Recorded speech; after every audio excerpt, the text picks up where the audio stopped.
अस्सलाम वालेकुम जी। जितने भी लोग जेन्युइन और 2 नंबर तरीके के बारे में जानना चाहते हैं, दोनों सूरतों में ये 1 मिनट की वीडियो लाज़मी देखें। ये बिलाल अली साहब है और मोहम्मद अज़ीम साहब है, सियालकोट से आए हैं। हमने इनका प्रोसेस किया था, इंग्लैंड के दोनों भाइयों के वीज़ेज़ लगे, ये कुछ मिठाई वगैरह लेकर आए।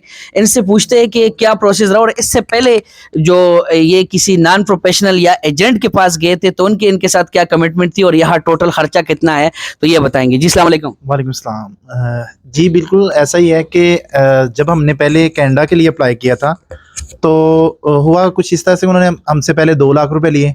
उसके बाद वो कहते हैं जब आपका प्रोसेस हो जाएगा वीज़ा तो आपका नेक्स्ट आपको 50 लाख रुपया देना पड़ेगा। अब सीन ये हुआ कि हम आए तो हमें पता चला कि मुस्तफ़ा भाई के पता चला, हम आए इनके पास, उन्होंने कहा जी ये आपका वीज़ा रिजेक्ट है, आपकी जो बैंक स्टेटमेंट है या जो जो मामला हैं वो सही नहीं है। तो ऐसा ही हुआ, वो हमारा वीज़ा रिजेक्ट हो गया। देन फिर हमने इनके ज़रिए उसी टाइम से प्रोसेस स्टार्ट करवाया था।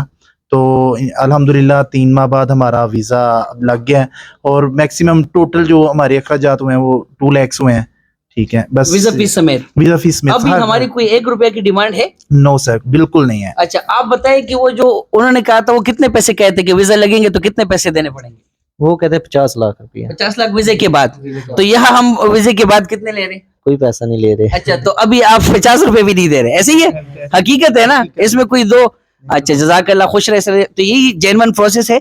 इनसे अक्सर लोग जो क्यूरीज करते हैं, मैं अक्सर मेरी टीम मुझे बताती रहती है कि लोग कह रहे हैं कि 10,000 रुपए आप किस चीज़ के ले रहे हैं। ये वो साहब है जिनके डॉक्यूमेंट्स मैंने देखे और फ्री में बताया कि इन डॉक्यूमेंट्स पे आपका वीज़ा नहीं हो सकता क्योंकि ये एम्बेसी की रिक्वायरमेंट को फुलफिल नहीं कर रहे। अब उन्होंने किसी और से अप्लाई किया हुआ तो उसने हाइड किया था, बाद में बताया कि ऑलरेडी अप्लाई कर चुके, तो मैंने कहा इस पे वीज़ा नहीं लगेगा।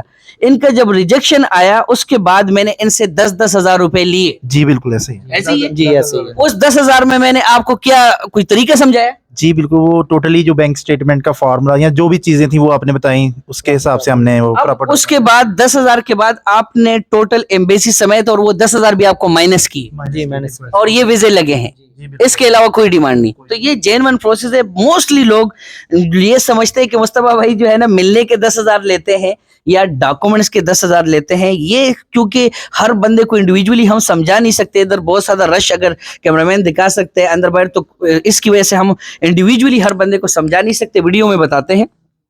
इसमें प्रॉब्लम ये है कि मोस्टली लोग वीजे उनके पास लाखों होते, करोड़ों होते, लेकिन वो एम्बेसी की रिक्वायरमेंट को फुलफिल नहीं करते। शॉर्ट से एग्जांपल दूंगा, किसी के पास 50 करोड़ है, उसकी मंथली इनकम 5 लाख है और घर के जो खर्चा है, बीवी बच्चे, कर खाना पीना, किराया, रेंट, पेट्रोल 2 लाख है। अब महीना गुजर गया और उसके अकाउंट में 51 करोड़ है या 49 करोड़ है, तो वो 1% भी वीजे के लिए एलिजिबल नहीं है, क्योंकि जो एम्बेसीज के रूल्स है, जो फाइनेंशियल एक्ट है, उसमें जो आप इनकम क्लेम करते हैं, जो फाइनेंशियल सरकमस्टांसेस बताते हैं, अगर वो मैच ना हो रहे हो, उससे बहुत ज्यादा पैसे आ रहे हो या बहुत ज्यादा कम हो रहे हो, तो जितने मर्जी करोड़ हो, अरबों हो, करबों हो, उस पर वीजे के चांसेस कम होते हैं। यही चीज हम डॉक्यूमेंट्स में देखते हैं, फिर अपने एप्लीकेंट को समझाते हैं। समझाने के बाद जो वो करके आता है तो अल्हम्दुलिल्लाह इस तरह के रिजल्ट आते हैं और ये भी दुआएं देते हैं और ज्यादा पैसे भी नहीं लगते। जज़ाकल्लाह, थैंक यू सो मच। अल्लाह हाफिज।